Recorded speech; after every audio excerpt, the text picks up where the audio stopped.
Giants were a 3-point favorite last Monday. People came to their senses. It's down to 1. The truth is the Cowboys played well last week against the Bengals, and 2 weeks ago they just weren't ready for probably the best defense in the NFL. And by the way, if Tampa is not the best defense in the NFL, maybe we are, Parlay Kid.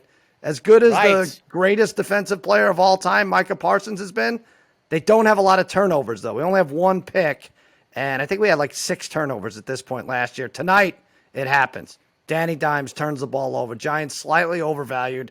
2 wins by 4 points. No Tony for the Giants. No Wendell Robinson for the Giants. Cowboys 9-3 straight up. 8-3-1 against the spread against the Giants over the last 6 years or so. We got your number, Spaghetti. 20-16. Cowboys. Parlay Kid, you're with me. I know you are. Look, this is the nice thing about this team is, for years, right? If the Cowboys lost their quarterback, we knew the defense wasn't good enough to rise to the occasion to help out an offense that might struggle a little bit more. Now, we don't feel that way. We feel like our defense is going to keep us in games no matter what. So as long as the offense is serviceable and having Gallup back now, that helps Lamb.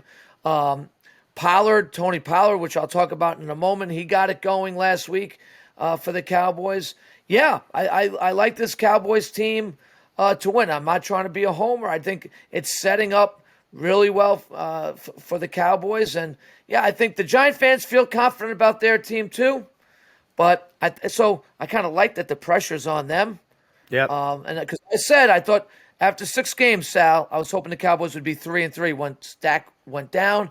I think they have a very good possibility to at least hit that, if not 4-2 at this point. Right. Well, I mean, at this point, maybe we're chasing a wild card at 3-3. I mean, the Eagles will be like 8-0 after 6 weeks. It's possible. I don't know how they're doing it, but anyway, I like our chances tonight. 2016, we sneak up on the Giants, and I'll be there. All right, Harry. I know you have to be a mixer and take the Giants, so go ahead. What's your reasoning? I am taking them at -115 on the money. Sal, you know what? 2016, I got it written down right here. 2016 Giants. Dallas fortunate to be 1-1. Scored just 23 points after 2 games. Cooper Rush starts versus Cincinnati. Giants aren't fortunate to be 2-0. Giants aren't fortunate to be 2-0. I'll just take you point by point. They're not. Still, 4 points. 4-point wins. Okay, go ahead. Keep going. Starts versus Cincy, and last year versus Minnesota, he didn't do much. The Bengals and Vikings beat themselves in those games. MetLife better be crazy tonight with Giants. Possibility of going 3-0. New York better running game through 2 games, 341 yards to just 178 on the ground for Dallas. Let Barkley do his thing. If Jones manages this game, no mistakes, they can take Dallas out. And who's Dallas anyways? 2016 New York. Okay, who's Dallas anyways? You said that the last 12 times is 9-3 against them. All right, what Brian, the under is probably the only bet. And by the way, the under, is it 7-2 in night game? Have we had 9 night games, or is it 5-2? 5-2-1 or so? I don't know. The under in the night games has been a winner. Well, I think the unders in general are just killing it, right? 63% yesterday. So far, I mean, look, the Giants and the Cowboys games have both gone under so far. The past 2 Cowboys games only had 59 points combined. And I think this is a lot like last night's game, right? When we were with JJ, like we were trying to figure out like Denver, San Francisco, we were kind of just like, I think the under is probably the play. It was a 1-point spread. The under was probably the play. Very similar. But this Dallas defense is going to make it tough on Daniel Jones, right? I think he's going to have a hard time. I could definitely see 1 or 2 turnovers by him, maybe more. And I don't envision Cooper Rush being able to light it up against the Giants either. So, unless there's some crazy turnovers like that lead to some easy points, I would definitely play the under because one of these teams. Either it's going to be a score, something similar to what Harry said, or one of these teams is just not going to be able to score. So give me the under 39. I'm excited for this one. Yeah. I don't know why. Fun. Even if we see no point. Actually, yeah. I just, obviously nobody wants their team to go down 10 points, but I think that would be a problem for Cooper Rush. But I don't see it. I think we stay with it for the whole game. All right. Is this the funnest? I mean, this is a fun Monday night considering the quarterbacks, right? I mean, it's weird, right? Yeah. It's Cooper Rush versus Daniel Jones, and it's like, this is a fun game, actually. It's weird. I think so. All right, listen, whatever you're betting, teasers, over, under, do it through Caesars because they have all the names. Caesar himself, Cleo, the Mannings, Henrik Lundqvist, and now yours truly. Yes, against all odds, is now a proud member of the Caesars empire. And you know what it is that sets Caesars Sportsbook and Casino apart from the others? It's the perks. It's the only sports betting app with Caesars rewards. So every time you place a bet, win or lose, you get reward credits, which could use towards game tickets, bonuses, experience, free stays at iconic Caesars destinations, and more. And your very first bet, check this out, Harry. It's on Caesars. Up to $1,250. If you win, congrats. If you don't, you'll get it all back as a free bet. That first bet also gives you 1,000 tier credits and 1,000 reward credits, putting you closer to the types of perks only Caesars can offer. So download the app, use promo code CZRFULL, and go full Caesars this season. Let's get into some of these props. I'm shorting Jones here. Daniel Jones' longest completion under 33.5. I think this is way high. And 24 was his long against Carolina. 65 versus sleepy second half Titans defense for sure. I know there's a lot of luck involved in a bet like this. You miss a tackle and you're done. Burrow's longest last week was to T. Higgins, 19 yards. Cowboys defense really clamps down on the big plays.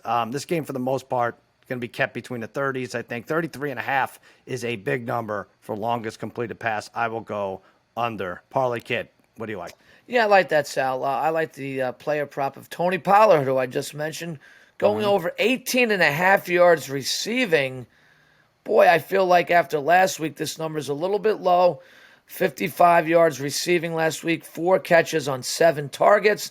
Last year averaged about 22.5 yards receiving per game. But right now, he might be the Cowboys' most explosive offensive player. No offense to CeeDee Lamb, Pollard makes plays. And Cooper Rush is more likely to check down right to his running back, maybe more than Dak Prescott would. So I'm taking Pollard over 18.5. That could be 1 catch for him, maybe 2. He goes over that number. All right, Bri, you're like me. You're shorting Daniel Jones here. Yeah, I will say I like Darren Pollard. That was my EP pick, was over 2.5 catches. I do like that one a lot. But yeah, I'm gonna go Daniel Jones under 26.5 yards rushing. Thought it was a little high for him. He's had 21 and 25 yards rushing so far in his first 2 games. But I could see the Cowboys forcing him out of the pocket. But I feel like this Cowboys defense has a lot of athletes that are gonna limit him in this game, especially somebody like a Parsons. Only once in 5 starts against the Cowboys has he even rushed for 20 yards. I think he had one big game of like 50 yards. But yeah, I don't see it. I think they're going to contain him. They're going to make him throw the ball in this one. So I'm going to go under 26.5. All right, Harry, you have some kind of presentation tied into your prop pick here? Yeah, first I just want my pick is going to be Zeke Elliott under 73.5 rushing and receiving yards at -117. Let me just say that through 2 games, Zeke, who year after year continues to deteriorate, has 98 total yards. He's actually -7 yards in receiving and has been under 73.5 yards rushing and receiving combined in 10 of his last 11 games. And for me screwing up the time of the show today, I brought in a special guest. Give me 1 second. I'm going to bring in H-Dog. Give me 1 second. He's making another return to the show. 1 second. Maybe we'll be able to see more than half of H-Dog on the screen. Yeah, I know. Let's see if H-Dog has the sense to center himself in the box. Or maybe we just shut it down. It'd be funny if Michael just shut him down right now. Nope. No sense. Nope. H-Dog here, guys. Hey, H-Dog here, guys. And listen, I like Harry's pick as well. So listen, here we go. Zeke is bleak. He's got a lacking technique. He has no mystique. He's a worthless antique. And overall, he's just weak. So to speak. H-Dog, out. Babyface, I know Zeke's an antique and everything else, but well, first of all, what'd you think of that? And secondly, you have a stat to maybe go against. I don't know if you want to go against H-Dog. Much like a lot of entertainers, he's like an hour late to the show. But okay, so let's hear it, Babyface. Yeah. I mean, how is H-Dog not in the Super Bowl halftime show mix? Rihanna, bring him out.